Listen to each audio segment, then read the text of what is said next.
It is now 6:30, and I'd like to call this meeting of the Community Development Committee to order. While this meeting is being held in person, we are also offering the option for the public to participate through Zoom if preferred. Instructions on how to attend virtually are included in the City Council calendar item listed on the front page of the missionkansas.org. The public is also invited to participate in the meeting. If you are participating through Zoom, please either add your comment in the chat feature and it will be read out loud, or note that you would like to speak and we will call on you shortly to make your comment verbally. Please remember your comments or questions are visible to everyone in the meeting. If you are part of our in-person group tonight, please raise your hand but stay seated and we will call on you to go to the lectern to make your comment. When you make your comment, please state your name and city of residence for the record. Also be conscientious of others trying to speak and speak slowly and clearly. All public comments are limited to 3 minutes. This meeting will be recorded and posted on the city's website on missionkansas.org. Please contact the administration offices at 913-676-8350 with any questions or concerns. Ms. Fulks, please call the roll. Here. Vaughn. Here. Howden. Here. Here. Here. Here. Josie. Here. Here. Public comments. Our first item of business tonight is public comment. Is there any member of the public who would like to comment now or on an item not on our agenda tonight? Please note public comments are limited to 3 minutes. Seeing none, we will move on. We do not have any items coming forward from the Planning Commission or any public presentations this evening. Therefore, we will move on to our action items. We have one action item this evening for the acceptance of the meeting minutes from Robin Fulks. Thank you. My apologies. No worries. Draft minutes of the May 7th Community Development Committee meeting are included for review and acceptance in your packet tonight. I move that we accept the meeting minutes. Second. We just need to know if you want consent or regular agenda, please. We'll just put it on consent. Yep. Okay, we have a motion and a second. Yeah, we don't. Okay. That concludes our action items. We do not have any discussion items this evening. Before we adjourn, Ms. Smith, are there any department updates for the Community Development Committee? Yes, I believe Director Boyce has some, and I don't know. I think Director Boyce has a few updates she'd like to provide.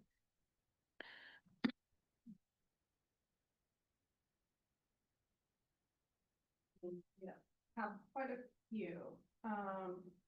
2025 street reconstruction project is in full swing. I don't know if you've been over by 61st Street, but the pavement is removed and they are starting construction on that site. Anticipated time for 61st is about 3 weeks. We won't start to remove pavement on any other streets in the city until that one's completed. And moving forward, there's still some storm work that's continuing on Beverly, the box culverts behind 62nd Street and 62nd Terrace. And then once those are done, the street reconstruction for 62nd, Reeds and Beverly will move forward. So that is full swing. Our 2025 CARS project, which is 63rd Street from Knoll to Row. That's going to begin on June 19th with pavement removal. Our striping started, so Roland Drive has been completed. The remaining streets will move on next week, I believe, in the evening, so it'll be night work. And then the 2024 CARS project on Roland Drive, the traffic signal was the last component of that. The traffic signal was delivered just before our Public Works open house. You may have seen that laying in our parking lot. The base work is starting. That will need some time to cure. Once that's done, they'll be able to install the new lights. Those will be fully functioning before we remove the old lights. So we anticipate probably about a month or so for that work. And a few of you were at our Public Works Open House on May 22nd. Thank you for coming. I feel like it was a pretty good turnout. We had maybe 50 to 60 people show up. It was well received by the residents, by the council, and by staff. Some of the guys were already talking about what we could do next year. So that was really fun to hear. So thank you for your support and the community's support. We really had a lot of fun. And then the last item I have is our Safe Streets and Roads for All. We're currently in the planning stages for that, working on our community engagement portion. So we will be launching a citywide survey and interactive GIS map where citizens and staff and visitors can place pinpoint markers to identify safety concerns. And once that's live, I'll let you all know, and we'll push that out to the public. We're also planning a series of 3 to 4 community engagement events. We'll start with the Mission Market on June 26th. So stay tuned for more information in the coming weeks. And that's all I have.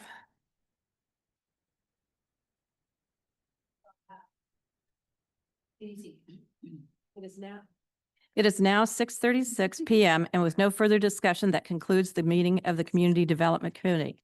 Again, this video will be made public on our website at missionkansas.org. Thank you. All right. It is now 6:37 PM, and I'd like to call this meeting of the Finance and Administration Committee to order. While this meeting is being held in person, we are also offering the option for the public to participate through Zoom if preferred. Instructions on how to attend virtually are included in the City Council calendar item listed on the front page of missionks.org. The public is also invited to participate in the meeting. If you are participating through Zoom, please either add your comment in the chat feature and it will be read out loud, or note that you would like to speak and we will call on you shortly to make your comment verbally.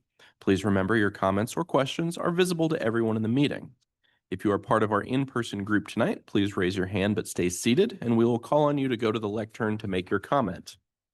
When you make your comment, please state your name and city of residence for the record. Also, be conscientious of others trying to speak and speak slowly and clearly.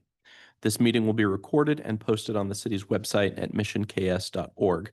Please contact the administration offices at 913-676-8350 with any questions or concerns. Ms. Volks, please call the roll. Here, Chelsea. Here. Vaughn. Here. Cotton. Here. Ryder. Here. Green. Here. Schmidt. Here. Josie. Here. Here. Our first item of business tonight is public comment. Is there any member of the public who would like to comment now on an item not on our agenda tonight? Please note, public comments are limited to 3 minutes. I do not see anyone in person. There is no one online, so we'll move on. We do not have any public presentations this evening, therefore we'll move on to our action items. Our first action item this evening is the acceptance of the meeting minutes from Robin Folks. Thank you. Draft minutes of the May 7th Finance and Administration Committee meeting minutes are included for review and acceptance in your packet tonight. Does anyone have any comments or questions regarding the minutes? Page 9. I had another question too, but I don't remember what. Am I on? I'm on page 9, right where it says Chief Madden. There's this thing that says you have it written out 2 and 20%, and then you have spelled out 26 of 26. What does that mean of 29?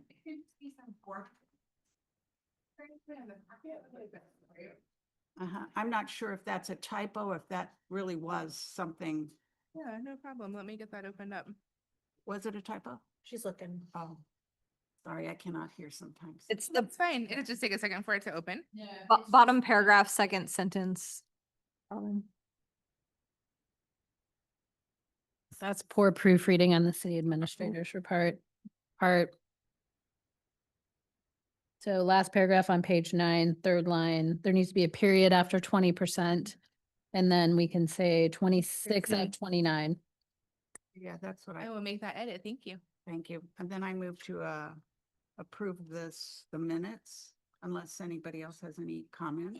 Just need to know if we would like them on consent agenda or regular agenda. Yeah. Say, I think it's consent. Perfect. Thank you. Now I have to find where I was. Our next action item this evening is for consideration of property, casualty, and general liability insurance renewals from Justin Carroll. Thank you. If you recall back in December, we had a host of kind of the usual year-end housekeeping items before you, and one of them was the insurance renewal. And what was approved actually was a switch. So the city had been with Travelers Insurance for a while, and we had switched to Midwest Public Risk, which was a pooling entity that lots of other cities around us and on the Missouri side are members of. And if you recall, as part of that switch, they actually, NPR runs on a July 1 to June 30 calendar year. So that's why this item is back so soon. Normally we renew on an annual basis. So with that, if you recall, they did guarantee that there would be no rate increases as part of that renewal. And actually, so we even get to kind of ride the coattails. The pool had a good year last year. So if you look on the chart on the write-up, we originally estimated that the full premium when we came back would be for 286,000, 286 actually. But with the better renewal terms, it was actually came in below that, almost 25,000 below. So the proposal to renew for the city's full property and casualty and liability insurance for the term of July 1 through June 30 is $261,411. Previously to, or along with this item, we typically bring cyber security coverage, but that's renewed on the 1/1 normal timeline, and that was separate of this. So that we'll figure that out later in this year, and we'll get that onto the same timeline as well. So moving forward, this item will typically, assuming we stay with NPR, will be a June item for a July 1 renewal. With that, I'm happy to answer any questions. Thank you, Justin. Any questions or comments? You want me to just come in later? Because I don't know what included means when you have it in the column. What does that mean? Should I just come in or? Yeah, are you talking about the full chart with all of the coverages? Yes. Which one? So Oh, that in that list, that means there's not like an additional deductible or anything like that, depending on which section you're in. Yeah. so if it says included that, and so these other numbers are deductibles in the, like, okay, let's talk about buildings, 40,000. Is that the right one I'm looking at? So that, okay, depending on which line item, it's either the coverage limit or the deductible. In that case, what that's outlining is it's our 40 million is the property estimate for all of the city's property. That's what our coverage is for. That's your coverage. Yep. Yeah, it kind of, so there's a lot happening in this chart, but yeah, depending on which line you're on, that's the coverage that we have. And then if you go down, it'll tell you what the deductibles are for those different levels. So contents is what, so what does that mean? Is that the deductible when you say contents? No, so go ahead, Justin, sorry. Oh, no, contents would be our other items, not necessarily that are the building specific. In addition to the 40 million. Yeah, yep. Oh, okay. Well, I'm gonna have to have a tutorial. Can I set it up with you? Because I just. Yeah, if you want to, yeah, absolutely. We could walk through all the detail. If I don't understand, I'm not making a motion. Fair.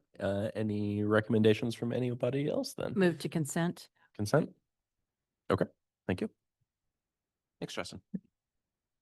Our final action item this evening is for consideration of a tax increment financing ordinance for the Rock Creek TIF District Number 4 from Laura Smith.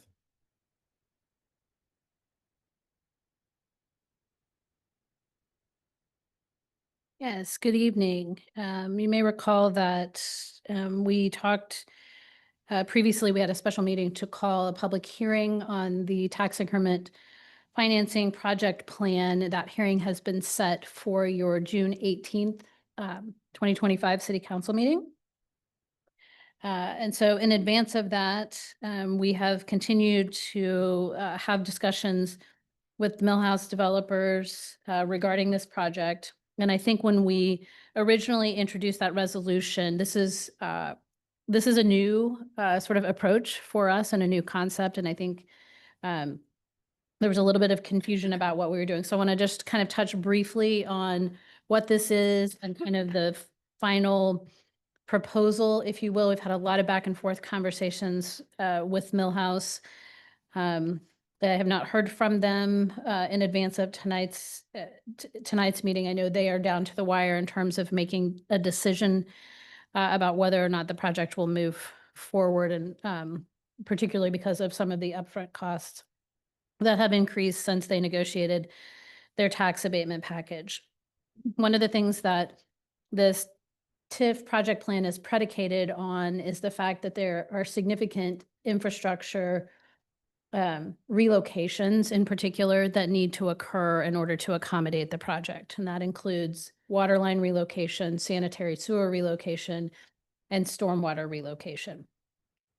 When we negotiated the tax abatement incentive back in February of 2024, when that was approved, they had identified the stormwater and the sanitary sewer expenses, and those were factored into the percentage of tax abatement that they were granted. So they were given credit for 2.5% for those costs, recognizing that those were really a larger community benefit.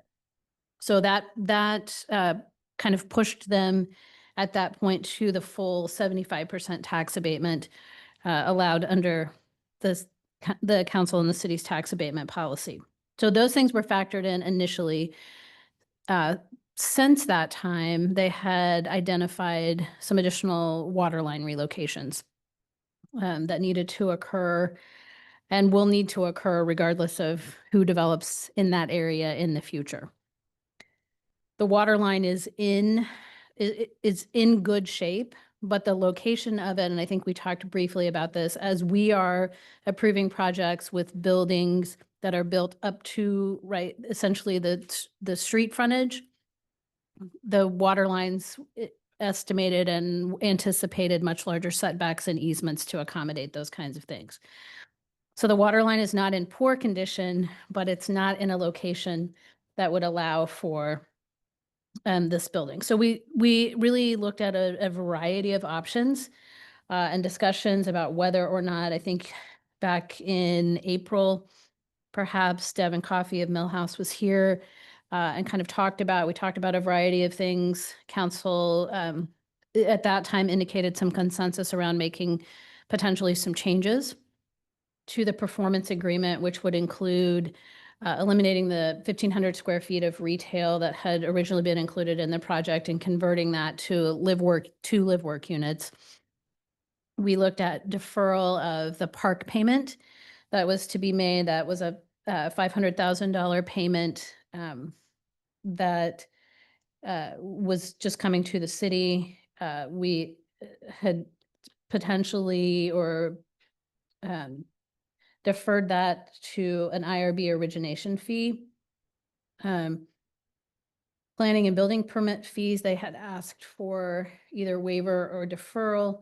We're not comfortable really approving those, and no adjustment to the tax abatement percentage.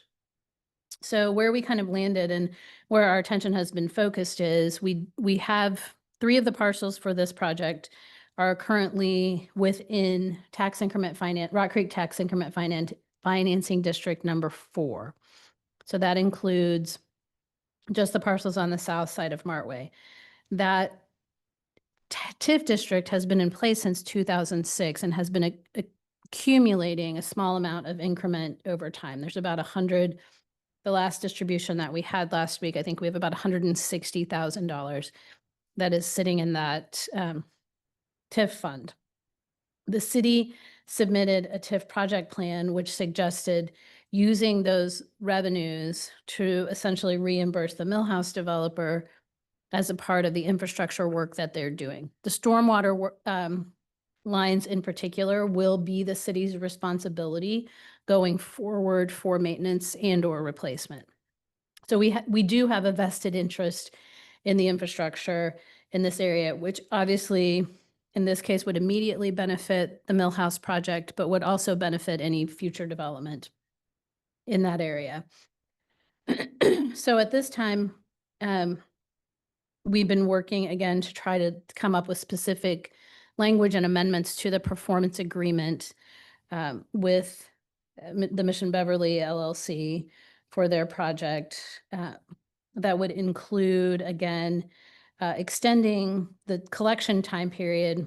So once we have a TIF project plan, it starts a 20-year clock on that. So we would look at taking a portion of the TIF revenues received through July of 2027, which we think is somewhere in the neighborhood of $300,000 to $350,000 that could be used to reimburse the developer. We can only reimburse after TIF revenues are received, but depending on the commencement of timing, they should have about $220,000, which could be reimbursed fairly quickly, or at least by late January of 2026. So I don't have specific terms. We had reached out to the developer and asked them to please give us some feedback so that we could begin to draft those performance agreement amendments. So we're in a little bit of a holding pattern right now. They have submitted their plans, but no plan review fee. So we're on hold and reviewing plans. And I think, as I mentioned at the outset, I believe they're likely evaluating and making a decision about whether to proceed with the project or not. So that's kind of where we stand tonight. We will have the public hearing on June 18th. I know the mayor will be absent. I know Councilmember Schmid will be absent. I believe Councilmember Chosy will be virtual. Is there anyone else at this point who knows that they will be unable to attend on the 18th? Okay. It is a Wednesday. It's our regular council meeting day. And the reason I ask is because with a TIF project plan, it does require a supermajority of the council to approve. And those absent, as I learned from Mr. Wimpy of Gilmore and Bell, that if you're absent, that counts as a no vote. So it doesn't adjust the number for a quorum. It counts as a no vote. So I think we have some options, assuming that, we will want to go ahead and conduct the public hearing, but we may need to continue that dependent on kind of where we are in this process and or attendance at the council meeting. So happy to answer any questions at this point as we head into the June 18th meeting. Let's jump into questions. I know there are some. Just go down the line, Debbie. Out to find out what the credit rating currently is and how they're doing business-wise. Somewhat like we used to do the Gateway property, that we would check periodically to find out if they're a good scheme and if their finances. We haven't specifically, but we're certainly aware of other projects that they currently have under development and under construction in other cities and also in Kansas City. I think this has really come down to we know the mayor and I had an opportunity to have lunch with another representative from Millhouse. They brought the investors on this particular project to Mission and Kansas City recently. But I think it's really, it's a math game for them at this point about whether or not they can get the return for their investors to keep that investment group held together. All the elements that we defined in tonight's meeting on the line for them to make a decision on? I mean, is it just one or two? Is it all collectively? How is that done? I think we've put forth everything that we've considered up to this point, and really, the deferral of the payment for the acquisition of the parkland is not insignificant, but certainly not something that we had factored into the budget. So really, the remaining question is both for you and for the developer, if we can return $300,000 to $350,000 of reimbursements from TIF increment for infrastructure work. Does that get them sort of the cash up front that they need and have indicated to us that they would need to move forward with the project? Sales tax for. Yeah, so they have an IRB for a sales tax exemption for construction materials. I think Leah, Councilmember Lynn. They haven't purchased any of the parcels. They have not closed on any of the parcels. Okay, thank you. Yeah, want to go ahead. I just need clarification on the vacancy. Does a no vote mean that if you're online, it's a no vote, but if you're online, you do get to vote? How If does you're that- online, you do vote. It yes. is a vote? Yes. Okay, I just needed to clarify. I wasn't quite Yes. sure. No, thank you for that. Yeah, good. Said that we haven't heard from them today. Are we worried that that's an indicator of cooling interest? Or do we think that getting to the June 18th vote will still cut it for their timeline? I think that's an indication that they understand that we put our pencils down and we're waiting for their response. Got it. Is that a fair assessment? We don't know, but I think I mean, we have spent a lot of time and effort and energy, well-deserved. This is an important project for us, but I think we finally reached the place. The mayor was involved in a call with Bruce Kimmel and Kevin and the Gilmore and Bell Associates, and really just kind of looking at what is kind of our final and best offer that we are able to take forward. So that's really where we are, and then waiting for them to respond. And then Laura, to that point, can you explain how we arrived at this amount between the deferral and the TIF in terms of the split on the costs, the increase in costs? You or Kevin? Yeah, refresh me. We've talked about so many options. So my understanding is that the developer had indicated that there was X number of increased unanticipated costs, and so the city adding this additional contribution would be Covering some portion of that gap, covering some right? So that portion number of it. has been somewhat fluid in terms of the gap. And in fact, as late as Monday of this week, they had been working with a stormwater estimate of about $750,000. They indicated that number had increased to 1.25 million as of Monday. So we really focused our efforts in on, obviously you can't have TIF and tax abatement occurring at the same time. So if the project moves forward, we need to be able to we're going to have to take those 3 parcels out of the TIF district once we issue the IRBs for the tax abatement. So it was a little bit of a timing, which is why we felt like July of 2027 was about as far as we could go if the project proceeds on the construction schedule that they anticipate. And so then it was really just a matter of looking at what we anticipated might be generated in terms of TIF increment between now and then, and feeling like that 300 to 350,000 last week when we were looking at this felt like about 50% of the stormwater costs. Obviously, that has increased dramatically, but we just don't feel like we have the opportunity to provide any additional assistance beyond what was already granted through the tax abatement and what's been offered for consideration in this process. Yeah, Leah, go ahead. Did Water One ever agree to kick in a little bit to find their pipe? They found their pipe. They have assured us that it is in good condition. It does not need to be replaced. And so no, Water One has not contributed and will not be contributing anything to this project. Very old. It is old. They have spent a significant amount of time sharing with us how that pipe is constructed and how long that pipe lasts. So they would not be replacing this at any point in the near term if this project doesn't go forward. Even though it was the one going the other way, correct? That also. Different type of, Okay. we've learned, no, that's fine.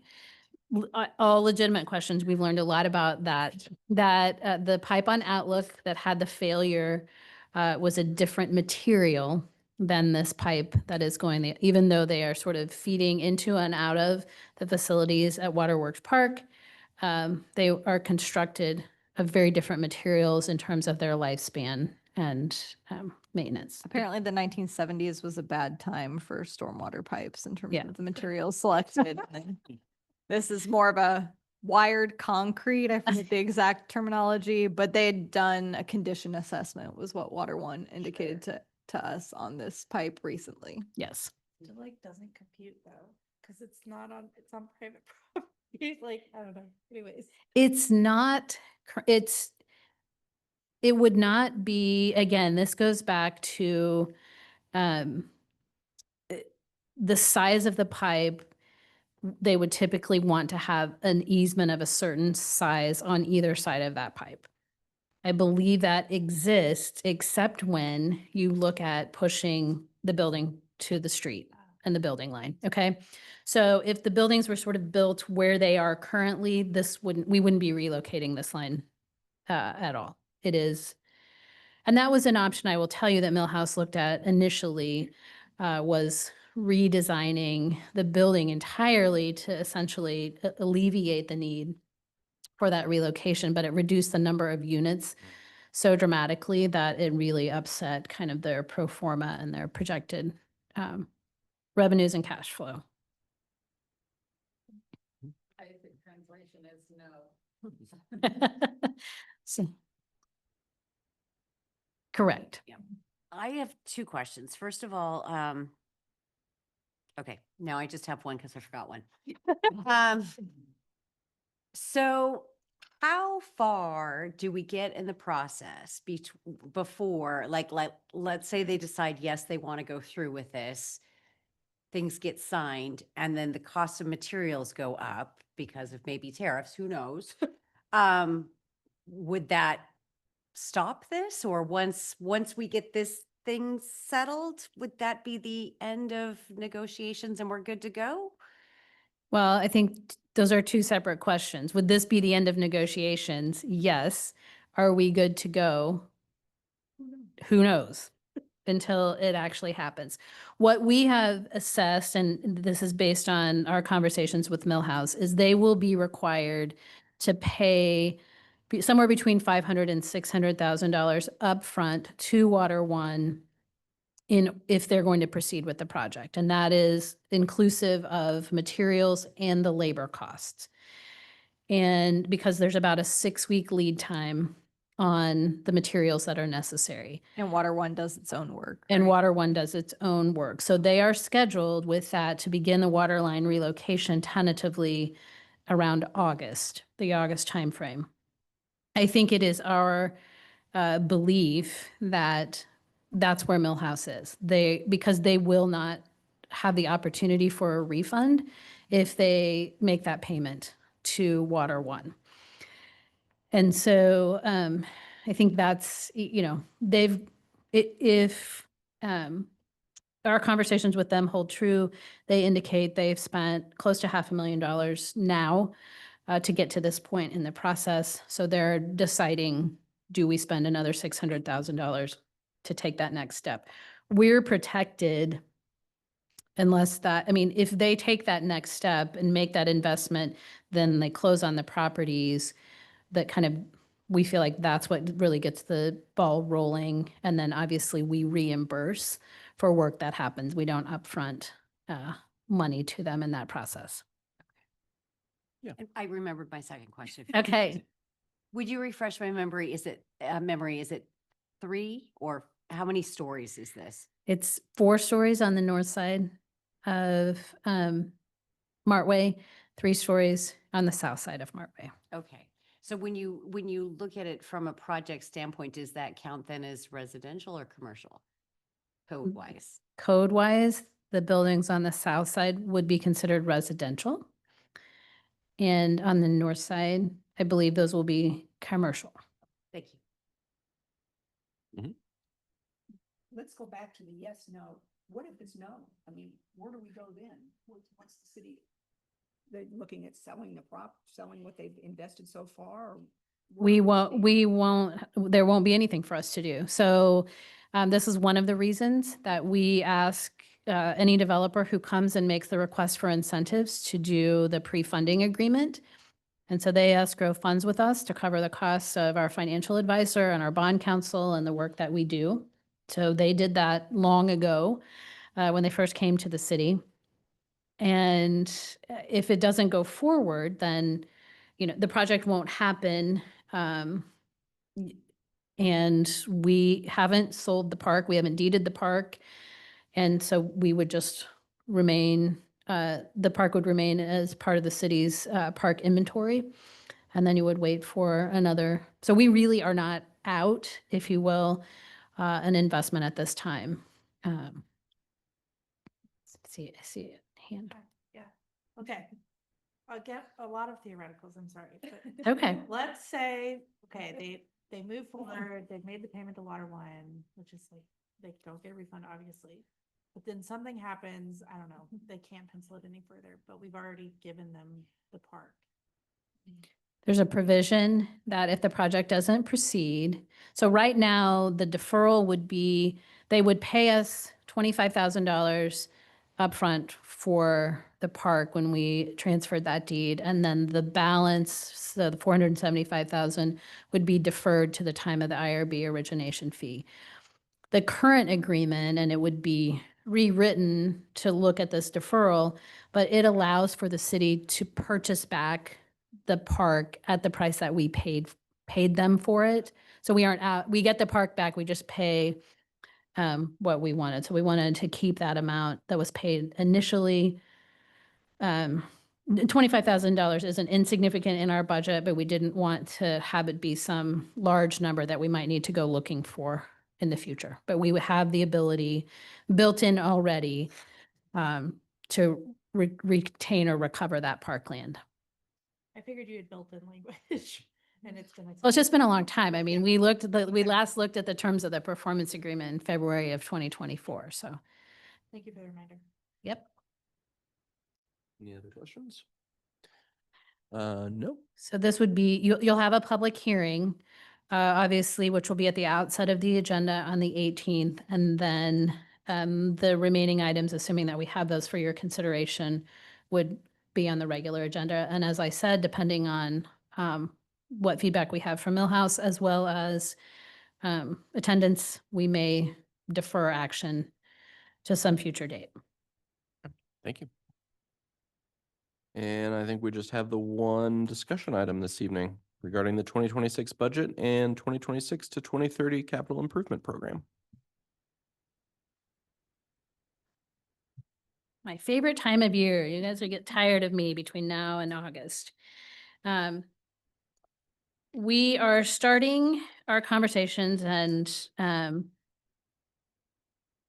the memo I know was long, but we are not making decisions. I think for those who have not been through the budget process with us before, we will, between now and July and August, we'll really have a lot of discussions. Things will be very fluid potentially in the budget. We can make changes. We can make changes after July, but by our July city council meeting, we will need to advise the city council or the county of our intent to exceed revenue neutral in terms of a property tax mill levy rate. So this year, we are starting with the capital improvement program. So we look at our capital improvement program on a 5-year horizon. It's budgeted only one year at a time. But the other years, because these capital projects are large in scale, often cover multiple years between design, easement acquisition, construction, and they have fairly hefty price tags. So oftentimes it takes us a while to be able to fund those and or look for other people's money to help that we can leverage to accomplish that. So historically in our CIP, so tonight we're going to kind of just sort of walk through total asset considerations and some of the things that we'll talk about in just a moment. You won't see in the actual CIP, but we felt like it was important as we move forward. And for the last several years, we've kind of talked about all of the things that could eventually be included in a CIP. We'll look at CIP debt, which is the CIP funds are where the city carries the majority of our existing debt. We'll look at that 5-year program and with a particular focus on 2026. In the 3 areas, stormwater, streets, and parks and recreation, and then we'll kind of review the remaining budget calendar. So next slide, please. And the next slide. So it's pretty typical for most cities to look at a CIP and even utility companies and others to look at a CIP on that 5-year horizon. So when we think about the assets that we have, the first 3 things included here, streets, stormwater, and parks, are typically what we have included discussed and budgeted for in our capital improvement program. In every case, there is a dedicated revenue stream, and we'll touch on that briefly here a little bit later.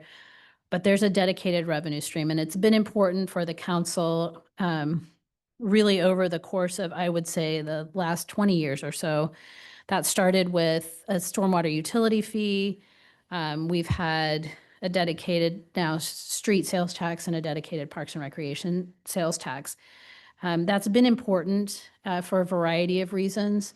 Again, ensuring that we have consistent revenue sources and streams that are outside of the general fund to be able to support our infrastructure investment, and particularly the significant amount of deferred infrastructure maintenance that we, like most other communities, are facing. But it's also very transparent for our residents and our businesses to be able to know that when the 3/8 cent sales tax that they're paying on streets or Parks and Recreation can only be used for specific purposes. And I think that helps in communication. So under streets, there's a variety of things that we could spend street dollars on. We have a 10-year residential street plan. We have our CARS projects, bridges, sidewalks, traffic signals, complete streets policies. That's something that will come, I think, more into focus in the coming months. That was something included in the comprehensive plan. Traffic calming improvements, the bike ped plan, the safe streets for all of those things feed into our investment in streets for the long term. On the stormwater side, we look at an asset inventory and condition rating, our channel maintenance program, which is kind of a channel clean out. That's really the vegetation clean out. Channel maintenance and repairs, that could be large scale projects like we're undertaking in 2026 with the Rock Creek channel improvements, or smaller channel projects where stormwater touches can be integrated with our street maintenance program. Looking at localized drainage projects, which is something that we developed a rating system for a couple of years ago, and we've made some significant progress in that area. And then emergency repairs, which we're all very familiar with because just a couple of weeks ago, you approved a task order. And you're going to see another one in July. So those are kind of all of the things that factor into stormwater. Obviously, water quality is part and parcel of many of these things as we consider stormwater. On the Parks and Recreation side, we look at our outdoor parks, the community center, the Mission Family Aquatic Center, trails, including recommendations that are coming out of the Rock Creek Corridor Study that was adopted last year, green space acquisition. So we don't have a lot of opportunities to do that. We've missed out on a couple, been beat out on a couple in recent years. But I know it has been a goal and objective of this council in particular to really look at opportunities to add to green space in the community when we have that chance. Public buildings and facilities, this is one that will come into focus as we have our budget discussions this year. We won't solve for the City Hall and police facility entirely in the 2026 budget, but we're going to have to engage and embark on some really serious conversations around what that looks like and how we accomplish that. Mission Market site, again, some of the things there coming out of the Rock Creek Corridor Study, our public parking lots, the Johnson Drive streetscape, our tree canopy, and our streetlight network are all things that might be factored in here. From a technology standpoint, in the last several years, we've implemented court software and e-ticketing system. Building permitting software went live earlier or last month, as a matter of fact. We still have financial management software looming as a need, as well as just our regular and routine hardware replacements and upgrades. Those expenses have typically been handled inside of the general fund, but when we kind of look at assets overall, they can be factored in here. And then we have vehicles and equipment. And again, we have not included those typically in the CIP as we will walk through it tonight, but that includes 10-year equipment replacement, schedules. So we try to look at that and evaluate our vehicles and equipment on a 10-year horizon. We're generally able to stretch those vehicles beyond, but through a combination of maintenance records and just condition and quality, we want to make sure that we're providing our employees with the appropriate tools and resources to do their jobs. But if we don't need to replace something, we have low mileage, for example, on a lot of the trucks in public works and things like that. So we look again then at maintenance considerations. We look at and evaluate future needs based on program and service delivery priorities, and then obviously ongoing conversations about fleet conversion to electric or hybrid. So this is sort of just a balancing act. We look at this and we think about, as we go through the budget and really the course of any year, where are we today? What are the threats and opportunities that we have in each of those categories? And we'll talk about some of those in more detail this evening. And then it's really just a constant rebalancing and reevaluation of our priorities. And I think there's going to be more of that occurring in our budget conversations this year than maybe there have been in the last couple of years. Next slide, please. So CIP debt summary, this was included in the memo, which showed you a snapshot of what the debt service is in 2025 and what we anticipate for 2026. As I mentioned, most of the debt that we carry, well, first of all, we never bring forward a debt issue for council consideration unless we know we have a specific repayment source that we have identified. And that's part of the reason why I think we've been successful in maintaining the credit rating that we have with the rating agencies, or one piece of that. But the dedicated sales taxes in particular, and the stormwater utility fee, has provided us the opportunity and the flexibility to be able to issue debt either to assist in closing gaps on large-scale projects like we know we have in 2026, the Johnson Drive project and the Rock Creek Channel project are two of the largest that we've undertaken in a single year. But it also has allowed us on the Parks and Recreation side, for example, to accelerate improvements from a cash flow perspective. So we carry approximately, and we show on this debt summary, both in 25 and 26, the only other debt we carry, and that's carried in the general fund in that green bar, just really for purposes of illustrating kind of the total debt obligations that the city has. But so the 2021A issue in the general fund was for the facility conservation improvements that were made primarily to the community center, as well as a few things here at City Hall, and have resulted in energy savings that covered a portion of those debt service repayment costs. And then 2025A is reflective of the issue that we just approved recently, and that is the 5 frontline police vehicles that were financed on a 4-year horizon. So when we look at total principal and interest in 2026 across all of our funds, we're looking at just slightly over $4 million in total. When we look at those, that debt service that is supported by our capital funds, it's about $3.7 million. All of the,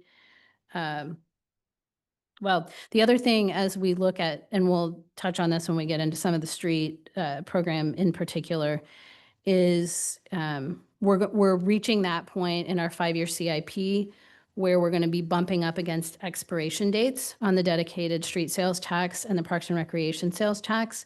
So we're going to want to approach some decision-making potentially differently than we did 5 years ago when those sales taxes were brand new and we knew we had kind of that debt horizon. Because again, we don't want to commit to a debt service payment and not know whether we're going to have that revenue stream available. Any questions on debt before we move on? Okay. Oh, yes. I'm revisiting something from a long, long time ago. For several years in a row, we discussed the potential for having a new city hall based on ADA requirements, space considerations, and things of that nature. Have we had any further discussion, or where are we on city hall? So we have, for the last several years, been looking at options. We've done a number of space needs analysis going all the way back to 2010. That analysis was driven by the capacity of the court and the overflow in the court. That has balanced out. That is really no longer the driver. The driver primarily at this point is the police department and the needs of the police department in order to be able to effectively support the staff that we have and their operations. So we have done some other kind of space needs. I think you may recall that we've had some presentations that came back with City Hall and police facilities in the neighborhood of close to $20 million.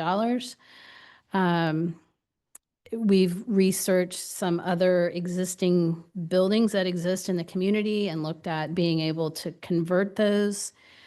I think in earnest, and again, I think, spoiler alert a little bit, one of the things that we'll be talking about particularly when we get to the general fund, is really looking at budget to do a very specific, let's select a site, let's get serious about a specific building, so that we know how we might need to pay for that going forward. There's just, again, it comes down to there's not a lot of land that's available for us to purchase to build a new facility. There's some issues about renovation and changes in building codes. And if particularly we learned as we were looking at some of the other buildings and facilities around town, when you change from an office use, for example, to a public safety use, one of the significant cost drivers is needing to harden. And when I say harden, it's primarily from a storm-related perspective. And so we'll be working our way through all of those, but we've got to make those. The time has come, and really it's sort of knocking on the door for us to get serious about making those decisions. Okay, next slide. So I'm going to kind of walk through, again, as I mentioned, typically we look at our CIP in these 3 project or program areas. One of the things I will back up, I think we've mentioned before, but for the last, I don't know, 12 to 9 months, we've created an internal CIP committee that includes public works staff, parks and recreation staff, budget and finance staff, police department, and others, community development. So we're really looking and trying to do a better job of incorporating the studies, the policies, the programs into the work that we're doing and the investments that we're making on the infrastructure side. Just thinking about revenues, stormwater revenues, and again, there's a lot more detail in the memo about how these revenue streams come together and how they're calculated. And if you really want to hurt your brain, you can read particularly about the stormwater utility fee and how those equivalent residential units are calculated. But essentially, we have a stormwater utility fee that's assessed to all developed parcels throughout the city. And it has been really since the early 2000s. And I believe we haven't had a change I think it was 2017. Was the last time we increased the stormwater utility fee.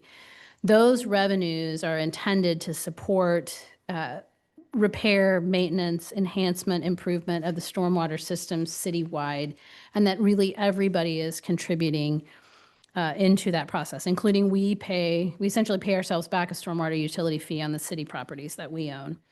But for a single family household, that stormwater utility fee is $336 a year. It's assessed on the tax bill. And that comes in the stormwater utility fees citywide generate about $2.5 million annually for us. A $1 a month change in the stormwater utility fee generates about $90,000 annually. So we always kind of want to keep that in mind.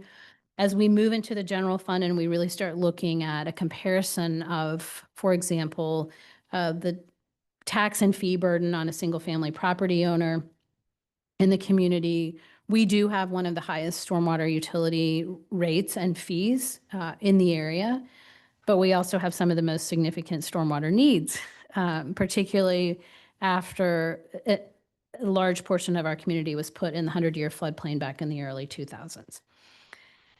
We have special assessment revenues coming from two places. One, the Roland Court townhomes, where they had the parking lot failure along the creek channel several years ago. They have a community improvement district, and those residents pay a special assessment each year to repay the city for the work that was done there. And then obviously the Gateway special assessment is the largest. You may have noticed that we did not include the Gateway revenues from that Gateway special assessment, which is about $600,000 a year in the 5-year program. We want to be very conservative. And I think you can see in that 5-year program, and I should say, you have a copy of the PowerPoint presentation there. I also made copies of those stormwater program plans. So you have them in front of you. And then drainage district revenue. So we have drainage district, Rock Creek Drainage District number 1, which encompasses exclusively the Gateway site, and Rock Creek Drainage District number 2, which essentially follows the creek channel from Roland Drive to Lamar. And that's an additional, it's a separate taxing entity of which the city council is the governing board of both of the drainage districts. So when we get to budget adoption time, you will actually adopt 3 separate budgets, one for the city of Mission, one for Rock Creek Drainage District number 1, and one for Rock Creek Drainage District number 2. And those, we wrote charter ordinances several years ago that allow for those drainage districts essentially to be used both inside and outside of the specific drainage district. So the funds being generated there can be used for stormwater improvements citywide.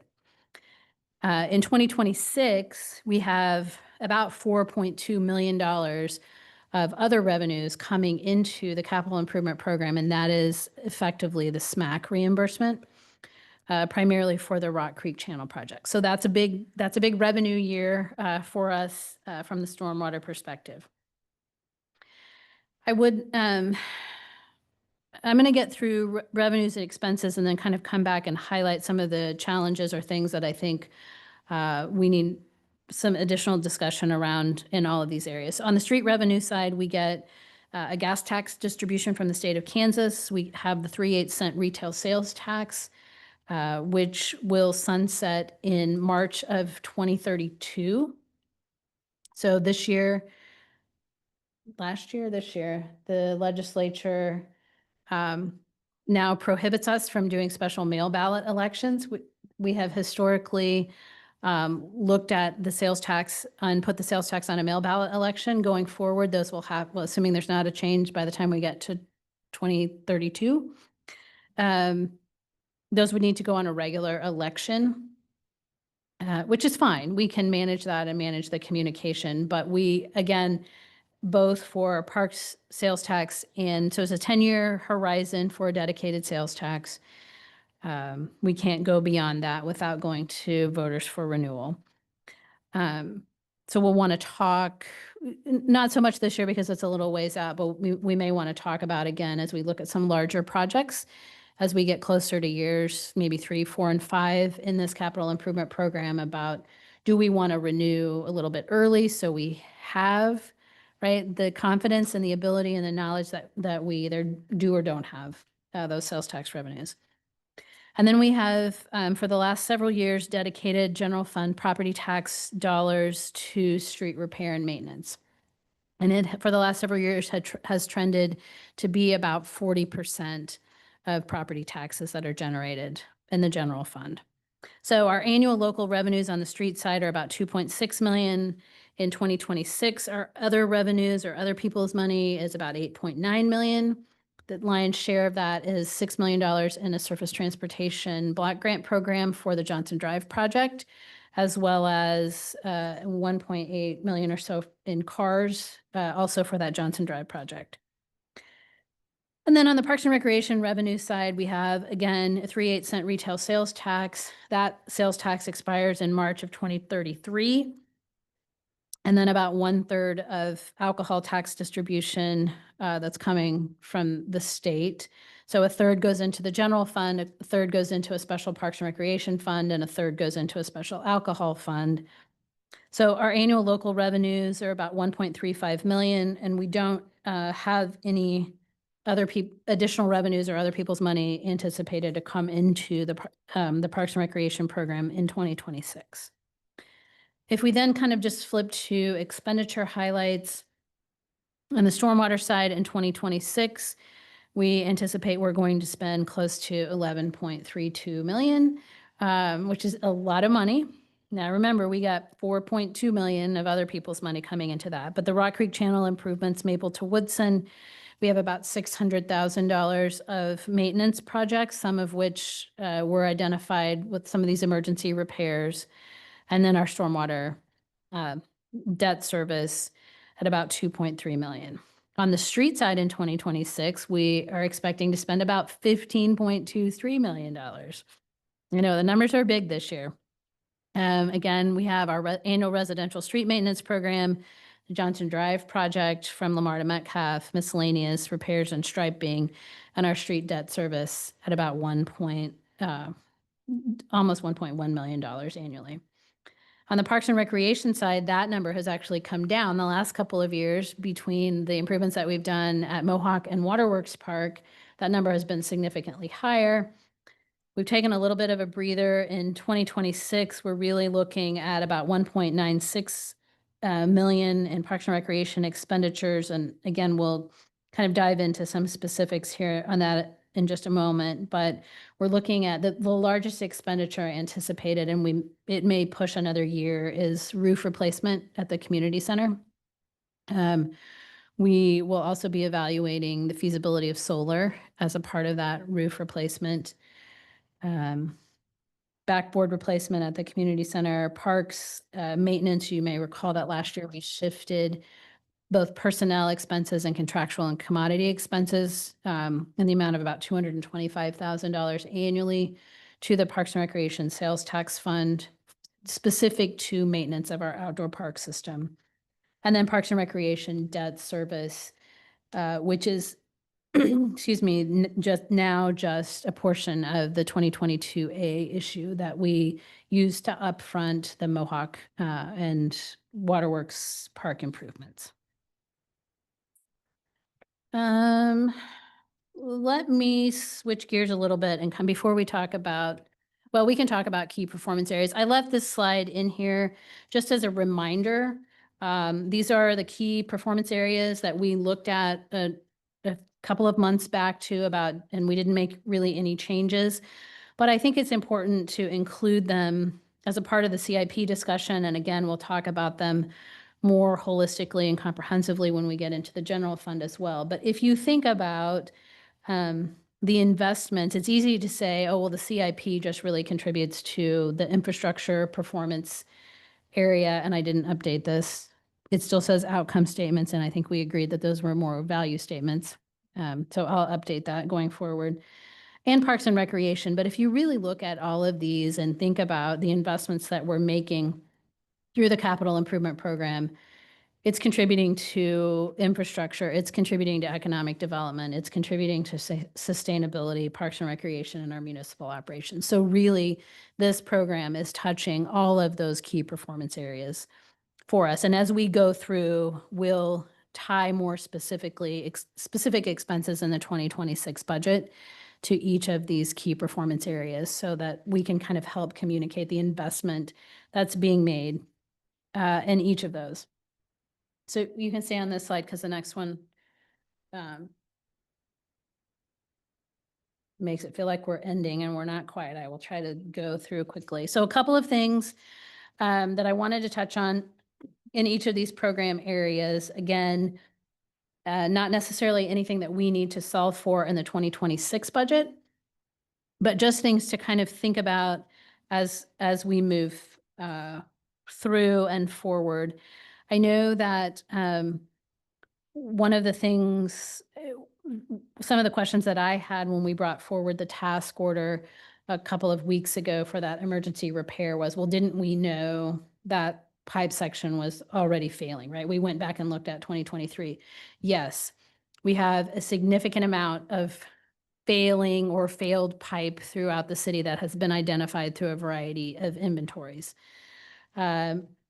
I haven't had a chance to really sort through all of the data, but in going back to some work that was done by BHC Road several years ago, if we look at those things that the pipes and the structures that were inventoried at that time they're rated on a scale of 1 to 5, with 1 being the best, 5 being the worst. The 4s and 5s overall, everything in our system is valued at about $46 million. The 4s and 5s are about $4.8 million.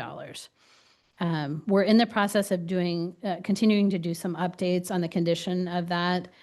But I think as we move forward, particularly if we see the Gateway Special Assessment coming back in, I think we'll have some flexibility to think about, are we adequately, or how do we more adequately fund some of that replacement program? We have increased those dollars over time, and we have the flexibility.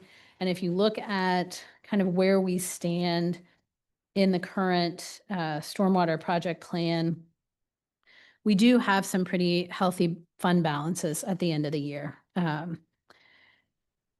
And so I think we have the ability to think about those and look at that going forward. And particularly when you get to years 2029 and 2030 years, there's some pretty significant fund balances that have accumulated. So we haven't plugged in any other large scale channel projects. Kind of the last remaining section of stormwater work that needs to be done would be this channel that runs adjacent to the pool and Anderson Park. We're looking at a preliminary project study. Really, probably it's shown right now in 2026, but I think our conversations have been we may push that a couple of years, somewhat dependent on whether Millhouse proceeds or not, so that we know getting the preliminary project study done at the watershed level will allow us to then submit for SMAC reimbursement for a larger project. We've also made really significant progress on our localized stormwater drainage projects. So back in 2023, we developed a rating system, brought forward, I believe, 9 projects at that time. Since that time, we've completed 4 projects. We have 2 that are in the works this year, which leaves about 3 remaining on that list. And I can share back that presentation in the future. We need to kind of step up and step into adding to, we've had some other areas that have been identified, and thinking about what we add in the future. But one of the next projects on the list is the work that has been proposed at Apollo Gardens. And that's estimated to be a pretty significant project. It's programmed in the 2026 CIP at about $300,000. It's still being designed, and so we haven't bid that. But we will continue to sort of refine that and build those projects in known areas where we have issues. The Stormwater Master Plan is just getting ready to actually kick off. It takes a long time to get through these grant agreements. The Army Corps of Engineers will be completing that Comprehensive Stormwater Master Plan. We had a grant for that. The city share was about $178,000. Matched, that was a 50% share. We paid that in 2024. They're estimating, they have what did you tell me today? 610 days within which to complete the work and a study.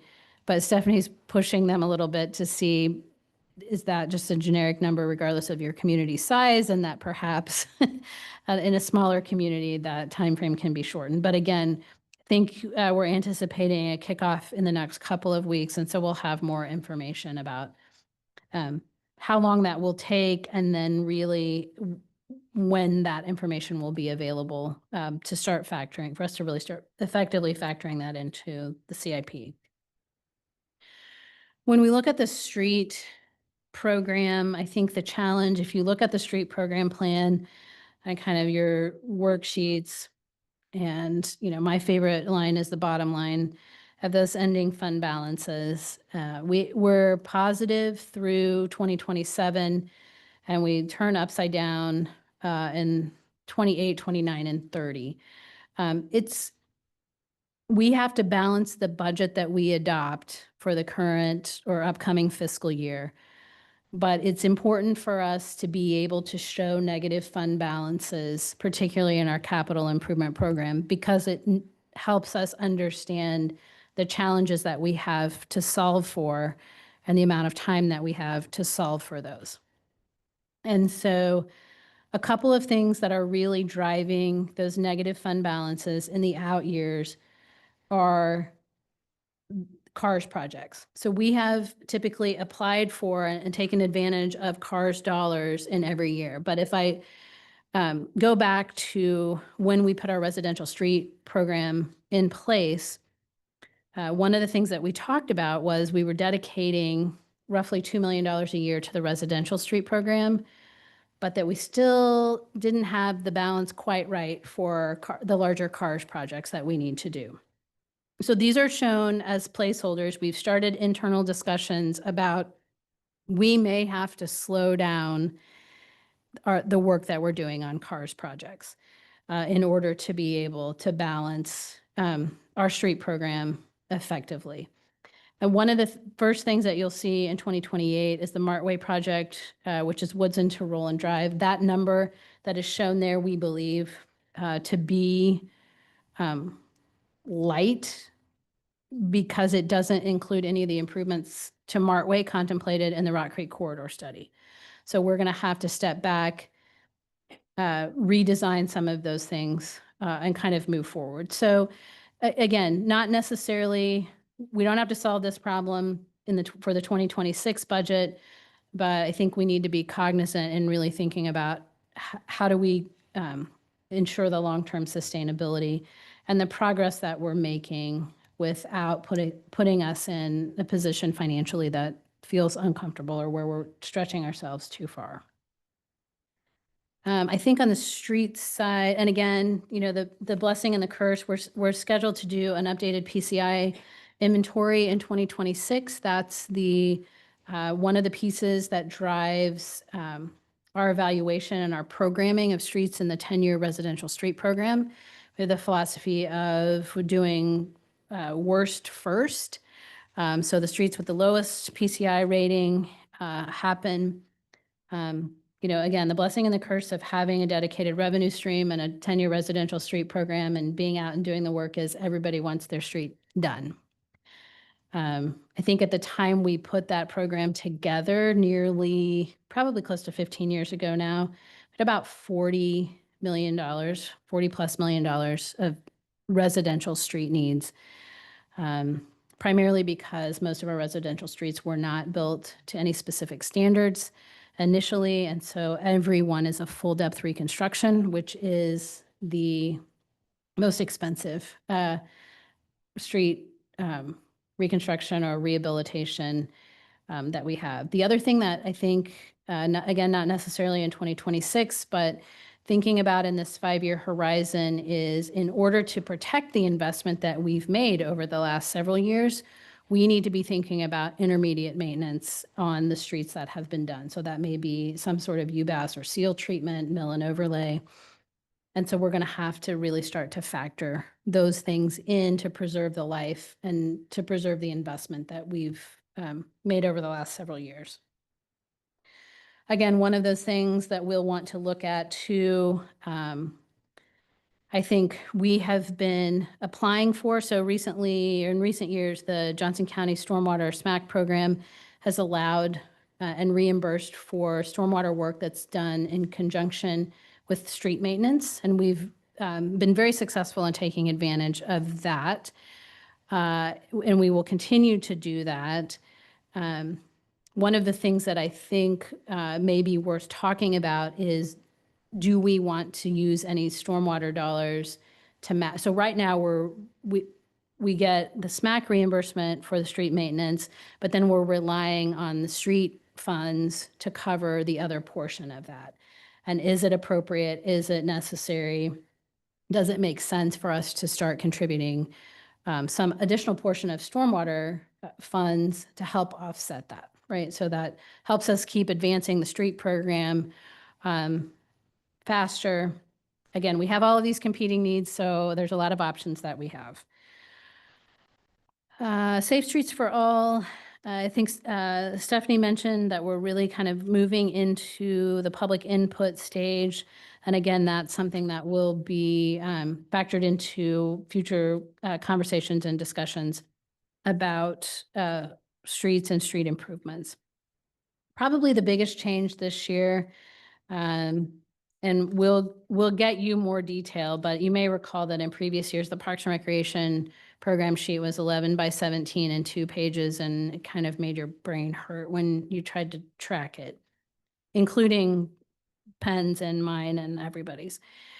So this year, we really just kind of boiled it down a little bit. And again, we'll come back and talk about some of the more specific detail in these plans. One of the things that I didn't touch on street sales tax, but I'll mention it here. We're really seeing our sales tax revenues, whether those are the dedicated sales tax revenues or those in the general fund, flattening out. So we've been very conservative. We hope that they will stay flat and that we won't see a trend in the other direction. So we haven't been able to take advantage of even, maybe a 1 or 2% annual growth in that, or we haven't built the plans accordingly. One of the things on the outdoor park side that you won't see is any dollars in out years for Broadmoor, Streamway, or Anderson Parks.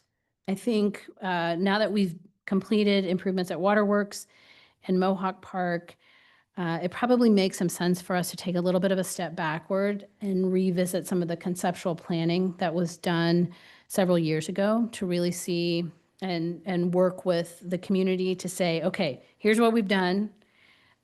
Here's what we kind of said. And I think particularly at Broadmoor, I think there wasn't a lot of consensus. It was sort of like, don't do anything, leave it alone. I don't know if that sentiment will have changed now that they've seen new play structures and other things. But we think it makes sense for us to really kind of step back and reevaluate and then think about how do we and what improvements do we want to make in those parks. So one of the things that you don't see on the park side right now are any grants. And so I think there will certainly be opportunities as we revisit those conceptual plans to pursue grant dollars and other funding.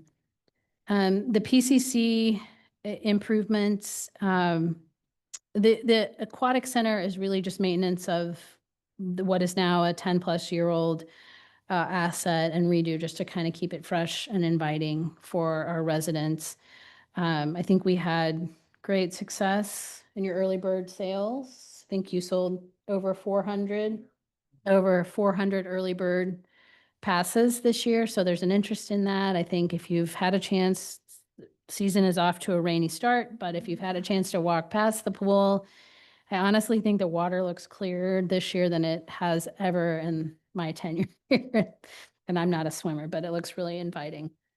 And then at the PCC, one of the things that we've been discussing and have a proposal and we'll be moving forward with this year is working with a design firm to develop a longer-term plan for the improvements that we want there so that they are coordinated, cohesive, and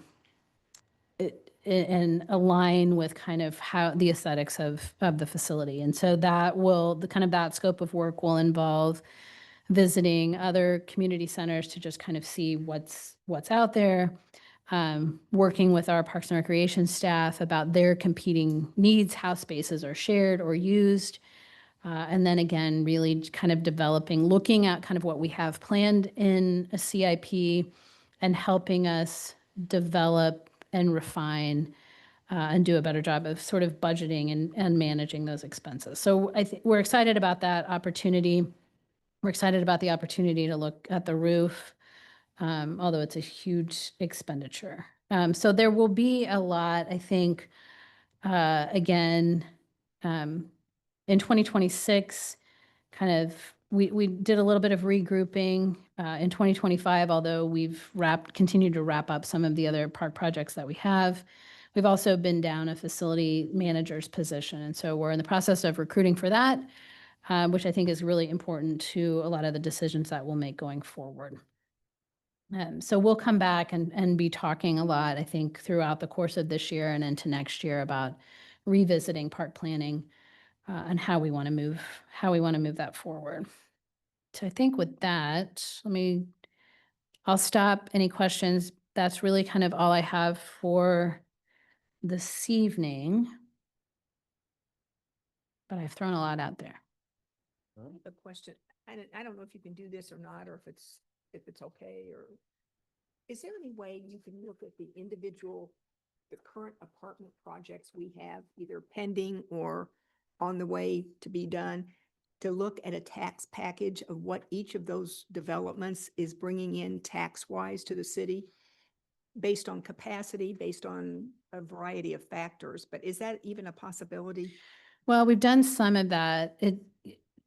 Not so much. So when we look at a TIF project, for example, it's pretty clear and we can estimate both with TIF revenue sharing, because this council hasn't done 100% tax abatement. Sales tax we could probably do some calculations. We haven't historically done that on a TIF project. The tax abatement, which was what was used for the Millhouse project and the Mission Flats, Mission 77, whatever it's called at 58th and Null. Part of the analysis, there's a cost benefit analysis that is done as a part of that, and it looks at all of those factors. So we can come back and kind of either revisit or highlight some of that. The easiest thing for us to project is just what we think we would generate in additional property taxes from that. Any other questions or comments? Yeah, Leah. Going back to the stormwater utility fee, you said that raising it $1 brings it up about $90,000, correct? Is there any, I don't know, idea or thought of raising that a little bit? I mean, if we raised it $5, that's $5 per family per year. That would bring in some money and wouldn't be too harmful, I think. Well, the question is, it's per month, Oh, so. it's per month. I thought this was per year. So it's $336 total. And so it is actually $28 a month. So if we raised it to $29 a month, we're going to bring in another $90,000. I think that, I think everything will be important to revisit from a revenue standpoint. But I think that conversation becomes a little bit more detailed or comprehensive once we identify some of the larger stormwater projects that we might want to tackle in the future. And I think a lot of it is going to be dependent on what we see in terms of emergency repairs in the next year or two, balanced against whether or not we're receiving the gateway special assessment, right? Because I think you want to preserve some of that ability to make sure you can deal with the sinkholes when they open up and all of those kinds of things. So I think we can look at that, but I think we'll want to do that in relationship to looking at the total tax and fee liability for our residents or businesses and thinking about where we want dedicated revenues versus revenues potentially with more flexibility for some of the other things that we know are priorities as well. I had one more. Have we noticed an increase in the alcohol tax? Yes. I mean, it seems like we've got breweries popping up everywhere and a couple new bars. And so I just wondered.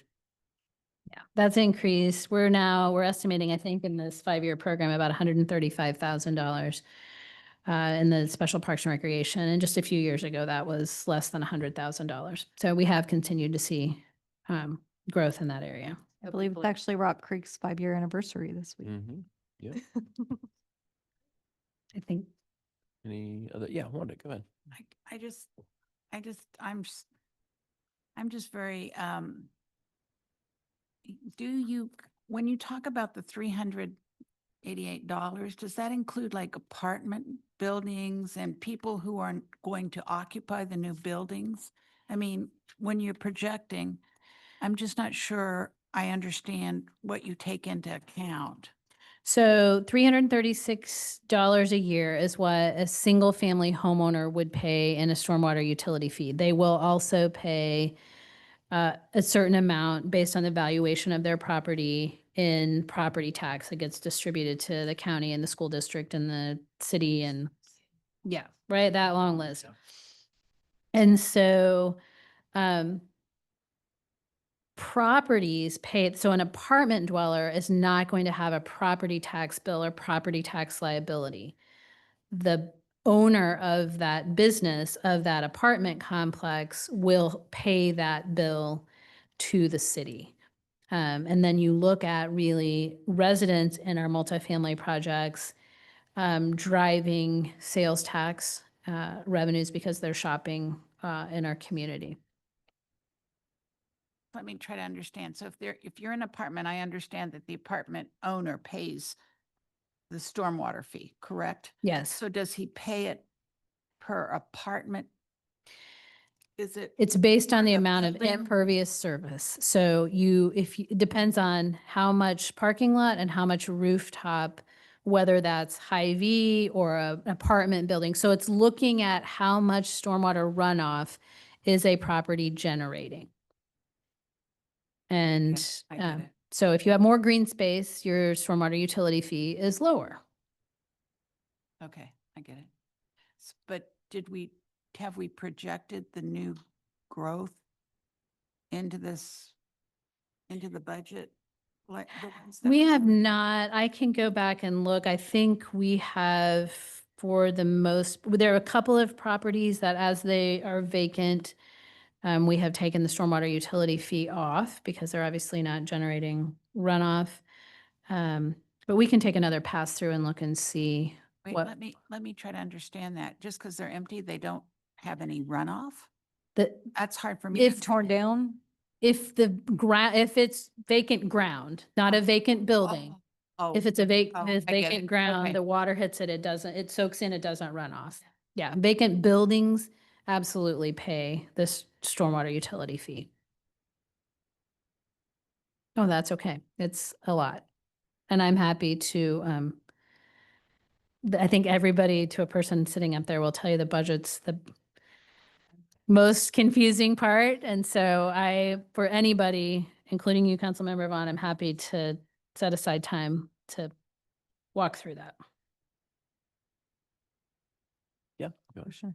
Laura, have there been any after session discussions like in your administrator group or with the league on any pre-planning for the legislative session next year, or people taking into account sort of the volatility and it coming down to the wire in terms of local control in the last legislative session in their budget planning processes? Not that I have discovered so far, but that doesn't mean that they won't continue. I'm kind of continuing to press on that. If you look at some of our most immediate neighbors, they've got some other challenges that are facing them, that they're dealing with right now, that they may or may not need to think about property tax. And I think what the mayor is referring to is we dodged some pretty significant changes in our ability to set our own mill levy in this year's legislative session, and we think they will be back in full force next year. So thinking about how we want to position ourselves. And again, that's part of what I want us to talk about with the building and facility in particular, about what do we want to do? And I know that mill levy increases are never easy. But if we lose that ability for the 9 of you to have that control and that discretion, we may want to factor that into some of our discussions later this summer. Okay. Next time we'll talk about the budget is a work session on June 25th, which is when we will first kind of introduce and roll out the general fund, which will include revenues and expenses, as well as a supplemental request from the departments. And then as we move through the first part of July, kind of bring all those together, think about what we want to do with the mill levy perspective to communicate to the county. And then we will actually we won't adopt our budget at this point until September. We're still looking at whether or not we can possibly get a direction finder survey out with some results back by the time we do that. So there's a lot of big things, again, not necessarily in 2026, but in the short term beyond 2026 that I think we want to think very strategically about as we move through the rest of the budget conversations. So I appreciate your time this evening. And I think that's all I have. Great, thank you. With that, it is now 8 o'clock, and with no further discussion, that concludes the meeting of the Finance and Administration Committee.